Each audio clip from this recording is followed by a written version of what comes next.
వేదిక మీద యూట్యూబ్ వీక్షకులందరికీ నమస్కారం. నేను మీ డాక్టర్ నావులపల్లి మహేష్ చంద్ర ప్రభుత్వం హైదరాబాద్ నుంచి కన్సల్టెంట్ను, ట్రైనర్ అండ్ ఆస్ట్రోక్యురేటర్ను. అండ్ ఈ ఆస్ట్రాలజీ, వాస్తు, న్యూమరాలజీ ఇటువంటి సబ్జెక్టులలో డాక్టరేట్ చేయదలుచుకున్న వాళ్ళకు నేను ఒక గైడ్ను.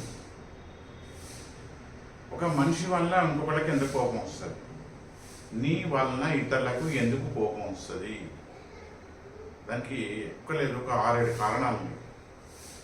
ఫస్ట్ కారణం ఏంటంటే నీకు రావాల్సిన డబ్బులు అడిగితే కోపం వస్తుంది.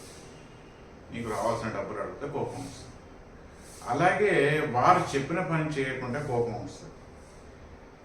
అవతల వాళ్ళ అభిప్రాయాన్ని అది తప్పు అని అంటే కోపం వస్తుంది. అలాగే మన బండి వాళ్ళు అడిగినప్పుడు ఇవ్వకుంటే వాళ్ళకి కోపాలు వస్తాయి. బైకో కారో అడిగితే ఇవ్వకుంటే కోపాలు వస్తాయి. అలాగే మనని ఏమైనా అప్పు అడిగితే ఇవ్వకుండా కూడా కోపాలు వస్తాయి.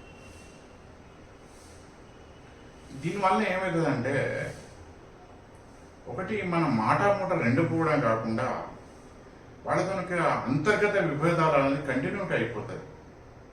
ఒక అర్థం పలికితే దానికి అరలేటు పెట్టు, ఇంకేదో పెట్టి అదిగితే ఒరిజినాలిటీ ఎలా రాదో, ఒక ఎవరితోనో స్నేహితుడు కానీ బంధువులతోని వాళ్ళ అభిప్రాయం తప్పన్నా, వాళ్ళ నుంచి మనకు రావాల్సిన పైసలు అడిగినా, ఇంకే కారణం ఇటువంటి వాడని గొడవ. అందుగురించి అంత నిష్ఠురం కన్నా ఆది నిష్ఠురం మేలని ప్రవర్తించాలి. ఇటువంటి కారణం మంచి వాటి కోసం. అందుగురించి వేమన అన్నాడు, తప్పించుకు తిరుగువాడు ధన్యుడు సున్నతి అని. మీరు నివసిస్తున్న ఇంట్లో ఈశాన్యం నైరుతుల దోషాలు లేకుండా చూసుకుంటే మీకు ఎవరితోనూ గొడవలు రావు, మీకు ఎవరితోనూ సమస్యలు రావు. ఉంటాను. నమస్కారం. శుభాకాంక్షలు.